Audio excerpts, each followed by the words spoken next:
What is up, you guys? Welcome back to another episode of Teaching Abroad Gone Wrong. I know it's been like a couple weeks since I've seen you guys because I'm like filming this video where it takes me like 2 weeks to film, but it'll be out next week. But let's get back into the topic of this video. I was a little anxious about sending this video because it's kind of like I don't know if I would say this is like a sensitive topic. However, these things really do happen outside of America, and they definitely happen in America. But my friend was like, nah, I want you to go ahead and share my story. I'm in a different place in life and I enjoy the way you tell your stories. She also told me, she was like, oh, you're really good at telling stories even if you don't experience it. And it's because I try to take as many details as possible and, give a good story where people understand. So I'm going to tell my friend's story about a time where I'm going to say maybe she just made the wrong choice in the situation.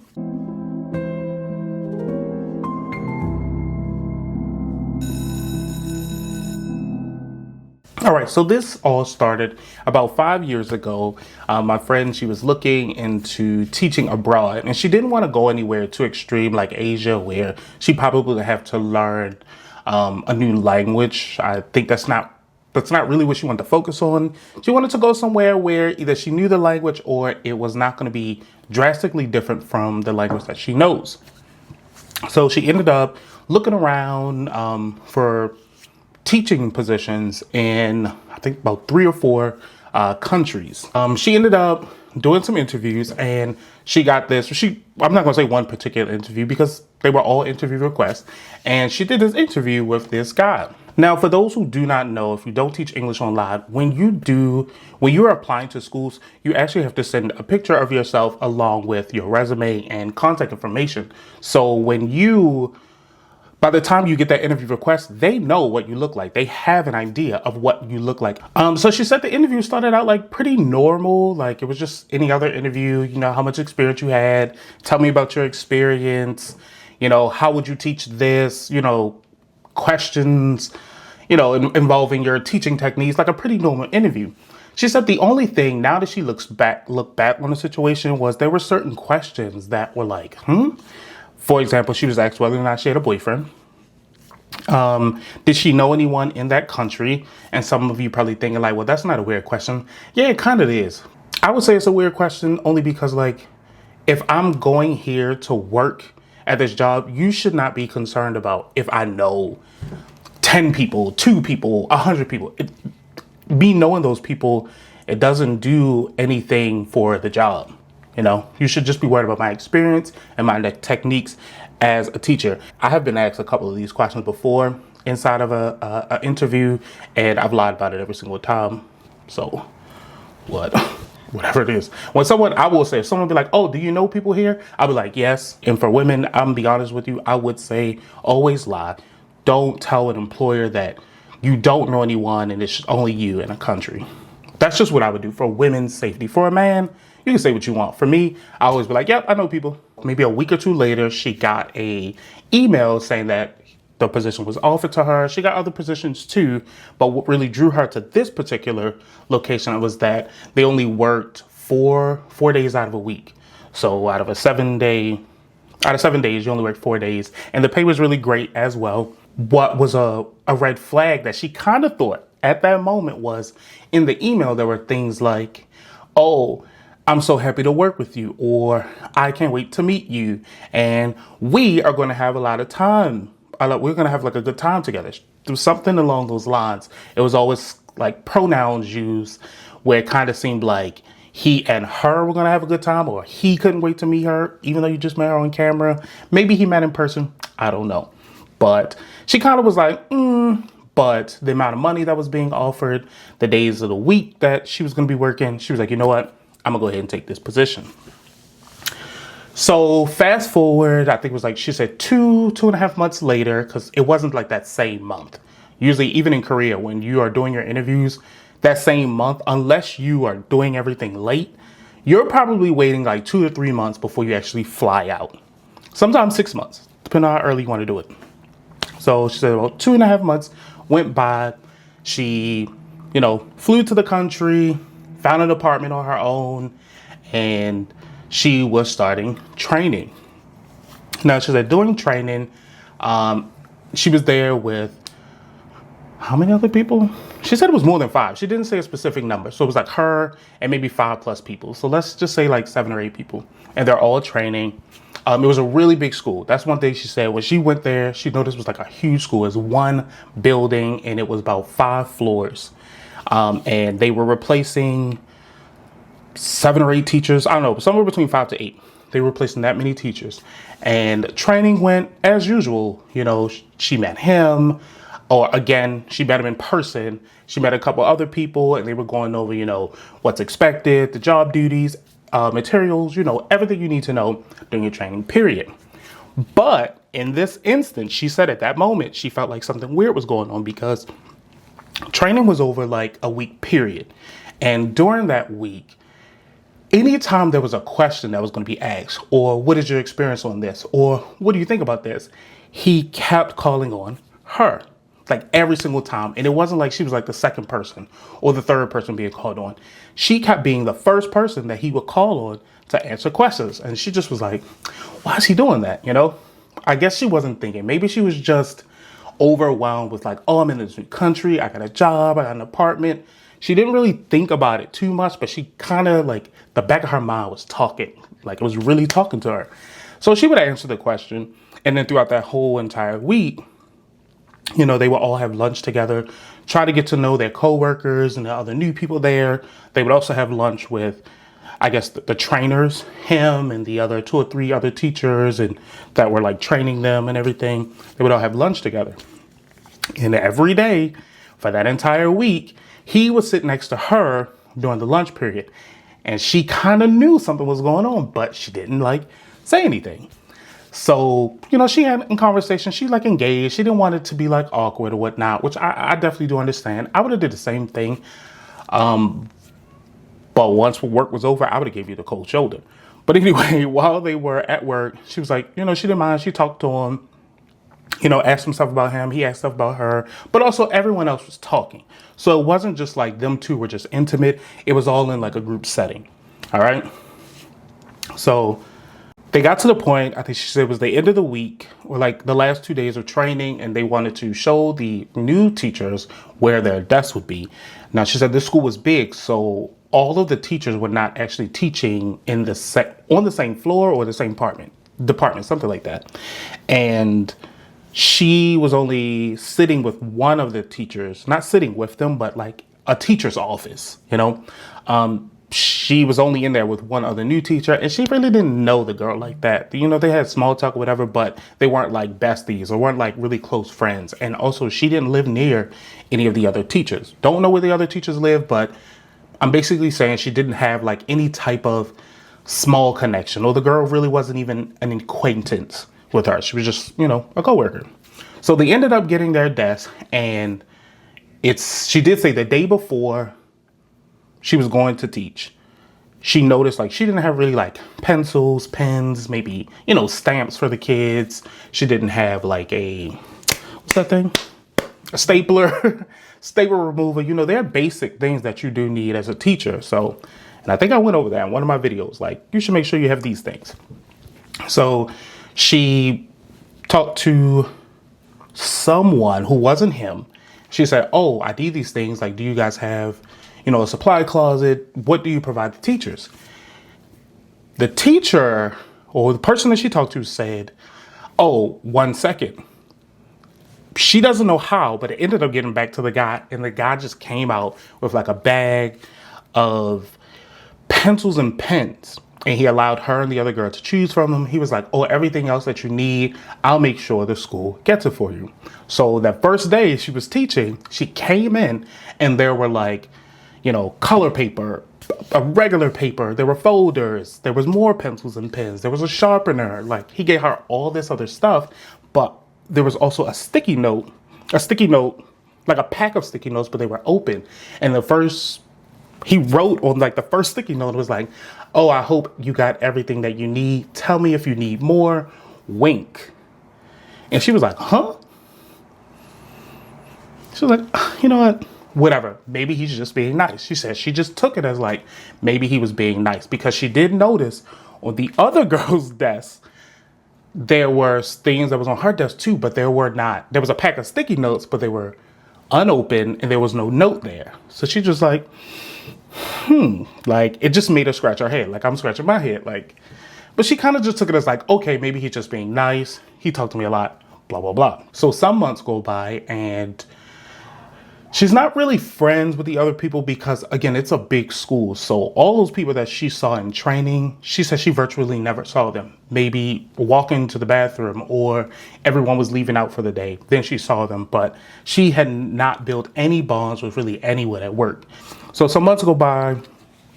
You know, she had a couple issues. He helped her out. She said there wasn't really any signs of like him being creepy. There was this one period, not one period. She was like, there was this one time where people were kind of talking about like linking up, like all the teachers, we should like, you know, go out on a Friday night and, you know, kind of get to know each other. Let's have some food. Let's have some drinks. Everyone was talking about it, but there were no plans solidified. So one day while she was like on a break period, he came up to her. He was like, oh, hey, like everyone seems to want to go out. Like, you know, we should come out to like a company gathering, like an unofficial company gathering. Like this is not like the school was paying for everyone to go out, have dinner and drinks and like celebrate or anything like that. It was more like the teachers are saying, come on, let's go out. And the teachers are paying. So she was like, yeah, cool. Then you know what? I'll go out with you. Well, I'll go out with everyone else, not go out with him. She'll go out with everyone else. So that Friday came, taught, she went home. She went to the restaurant. So she went to the restaurant where everyone was supposed to be at. He was only there and there was no one else there. So she kind of took it. She was like, oh, maybe everyone didn't arrive yet because she did arrive like at the appointed time, like at that time specifically. So she kind of assumed that everyone else would come. Come to find out, she was dead wrong. No one else came to the restaurant. So she was kind of like thinking like, why would nobody else come? Like there are a lot of employees, like this doesn't make any sense. And she asked him, she was like, well, you know, where's everyone else? And he was like, oh, I don't know. Like, I think I asked everyone else if they want to come, but no one really got back to me. So I kind of assumed that they would come. She was like, She kept notice every time something happens, she always like thinks to herself, which I understand because if you don't know people like that, if you're in a country, a new country, you don't know anyone and you kind of don't know the culture around things like that, you're always going to think to yourself and you try not to assume the worst. So she said she thought about it, but she was like, you know what? He's okay. He's never treated me wrong. He's always helped me out. He's always been really, really nice. Let me go ahead and just, me and him just have a good time. So all she said to me was that they were talking, drinks were flowing, jokes here and there. They ended up making out at her apartment. And that's where I was being told the story. I like shook my head like, why would you do that? So they ended up making out of her apartment. They didn't do the deed. She asked him to leave after a while because she was like feeling a little buzzed and he was actually respectful and, you know, left. That kind of started like the base of their relationship. Like, okay, I guess in his head, maybe he thought like, okay, I've passed the first base, you know? And she said maybe a month had went by. Their relationship was actually growing. Like he was starting to come to her classroom. They would eat lunch together. They would like kiss when no one else was around, which I don't understand. Why are you doing that at work? I already said everything this to her. Like, why would you do that? Like you're at work. I already said this. So don't think I'm talking about my friend. She already knows, you know, what I said. I've actually known this girl for a long, long time. Me and this girl went to college together. And we stayed in contact, you know, not really like in person, always through like Instagram and Facebook, yada, yada, yada. Anyway, now that their relationship is going, also they've been going out too, you know, they ended up doing the deed. But I just like, oh, like, why would you do that? You already know. And like, it's kind of, unfortunately, it's crazy how if she was a guy and the woman was like in power, it's a different dynamic than when it's a girl and then it's a man in power and you're in a different country. It's just like So I told her, I was like, yeah, you probably shouldn't have did that. She was like, yeah, I know, but everything was good. There were no bad signs, right? So we're at Christmas time, and there is now an official outing for all the teachers in the building to have like this big Christmas party, employees only, right? So she gets to the Christmas party. Everyone else is there. At this point, she still doesn't have a relationship with other teachers, but you know people. You know how you're not friends with your coworkers, but if you see them, like, oh hey, what's up? Oh what's up? Like, how you been? How's your little kid? Move on. You know what I mean? It's at that point, And I think she said she never even went out with any coworkers. She just knew them in passing. She's there. She's sitting with a group of the teachers, and he walks in. And she said she immediately saw that he was not really like paying attention. He didn't look in her way. If he did look her way, he would not like smirk, smile, like do anything to really just be like, oh, I see you. He would always like look away. And then there was this girl that was always near him, and he really didn't know. Like there were tons of women at this particular event, and there were men there too. You know what I mean? But there were more women than men, so she didn't put two and two together if they were together at that moment. But there was nowhere, put it like this, there was nowhere for him to go where there was not going to be a woman around. She said even at the table they were sitting at, there was like 3 men, but like 9 women. There were a lot of women. And there are a lot of women in the teaching industry, even here in Korea. But she says as the night went on, she noticed that this woman was always around. She never saw this woman before. She didn't even know who this woman was. Remember, it is a huge school. I have been in the same situation where I'm under this one company, but there are a bunch of teachers that I don't see daily. I never see. Been in the same situation working here in Korea. So I understood her. As the night continued, then she said she started feeling like she got a pit in her stomach. Like there was something, 1 plus 1 wasn't equal to 2. So it was at the point of the night where, the owners were like, thank everyone for their hard work. The school is doing great. The students are doing great.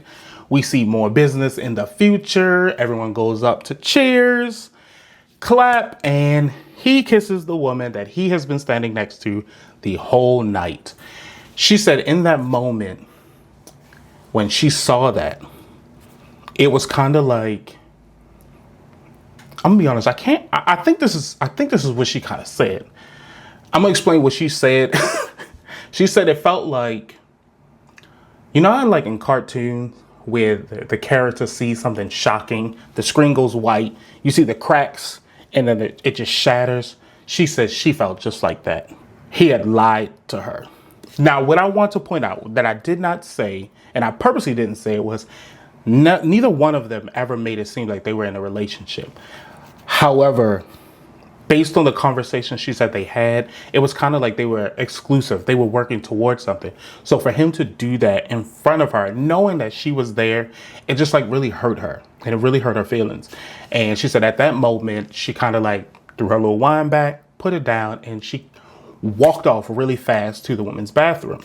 At this point, she says she's in the bathroom and she's like crying, but she's kind of like silently crying. Like she doesn't want people to hear that she's crying.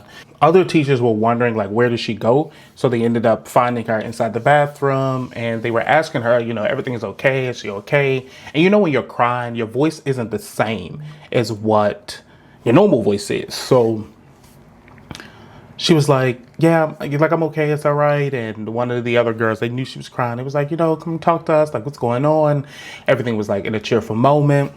And I guess, she said, she felt so hurt at that time that she was really vulnerable. She was in a vulnerable period. And she talked to one of the other girls, well, actually 2 of the girls, about the whole situation that I explained. She told them the whole story.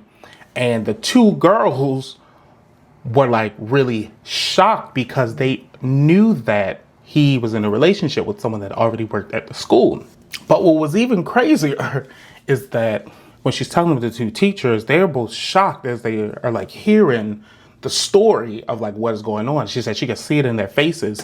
What was ironic was that these 2 women worked at the floor above her on the same floor that he worked. So the two women were like, remember, let's go back to the first unofficial like teachers outing. These two girls said they never heard anything. They were never even asked to go to that specific outing. So my friend kind of got in her head. It was like, she got it in her head, like, oh, he was planning this all along. And then as she continued the story, both girls also knew that his girlfriend at that time, soon to be wife, worked on that floor above them. So they already knew that he was in a relationship. Also, one of the girls said that she assumed he was trying to like put the moves on her. Like he kind of did like other things to show that he was interested in her too. Not really like leaving the sticky note or the email. He was just always in her room, always talking to her. And he also had invited her out, but she declined because she went around to ask the other teachers were they invited, and they knew nothing about it. So she declined. And I think after her declining that like one-on-one outing, he kind of backed off. He just like, oh, okay, like she's not interested. So he backed off, putting more attention on my friend.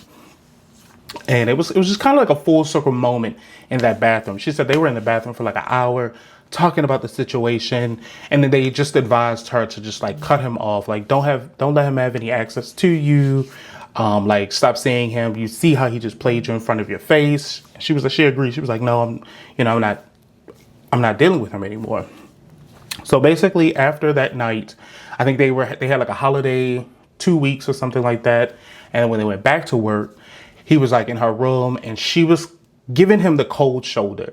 Basically, she said she was being nonchalant, basically giving him the cold shoulder. So when then he would try to talk, her words or her answers would be very like monosyllabic, very short.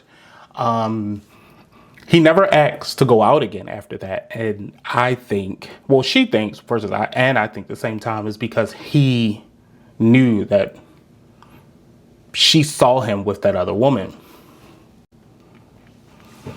And from that period on, after she started being really nonchalant, he stopped coming to her room. He stopped helping her too. Like, there were certain situations where she needed assistance. He would send someone else down to help her. There were no more outings. When there were company outings, he wouldn't sit next to her. He would sit like across from her. He wouldn't look her way. He wouldn't talk to her. He wouldn't do anything. Like, their interactions, really, they just came to a halt. Like, they didn't slow down. It just completely stopped. And after that, she only did 1 year in that particular country. So after she finished the school year out, she went back home and she never talked to him again. She actually deleted and blocked all emails. That way he couldn't like send any corresponding email venting his feelings or whatever it was. And now, she's back in America. She's married and she got a kid. So, woo, that's the situation. I wouldn't do none of that. I wouldn't do none of that. And she knows I told her the same thing. Like, I wouldn't have did any of that. But, that's kind of like a story and a lesson for like all teachers out there, men and women. Like, don't go out sleeping with your boss in another country. Because you don't know what they got on the side. You don't know what they have going on in their personal life. Yeah, that one. Ooh, I decided to drop that video. I didn't want to do any videos around the Christmas time because we're kind of like, Christmas time is kind of like, fun and happy and it's a joyous time of the year. And this video was kind of like a love video. And I know by the time this video comes out, it's not the month of love anymore and Black History Month. But I did want to drop this video at the end of the month of love. With that being said, also, these videos, like our Teaching Abroad Gone Wrong series, it always will come at the end of the month. Never at the beginning or the middle. It will come at the end of the month. All right, and that's the end of the story. That's the end of that particular story. I have 2 other stories. Man, I know things go wrong in other countries. I've showed y'all that loft group. Yeah, next month we'll have another story. Teaching Abroad Gone Wrong. Also next week there will be a vlog. It took me 2 weeks to do this travel vlog in Korea. Not really like a travel vlog. It's not really a day in the life. It's just some events, some things that you can do in Korea, especially coming up now that the winter is, you know, phasing out, spring, soon it'll be the summertime. These are good summer events, summer things that you can do, especially this one thing. It's very, very popular in Korea, and I wanted to share with everyone. It's also very, very cheap. You guys will see that next week. Again, thank you so much for getting me past 1,000 subscribers. It has been some hard work, but without you guys, I would have never made it. If this is your first time watching this channel, please go ahead and hit that subscribe button, support the channel. It's free, and it gets me a very, very long way. If you've already been here, thank you so much for your support. Go ahead, hit that like button, comment, share, definitely subscribe. I love to answer you guys questions in your videos. I will see you guys next week in a new video.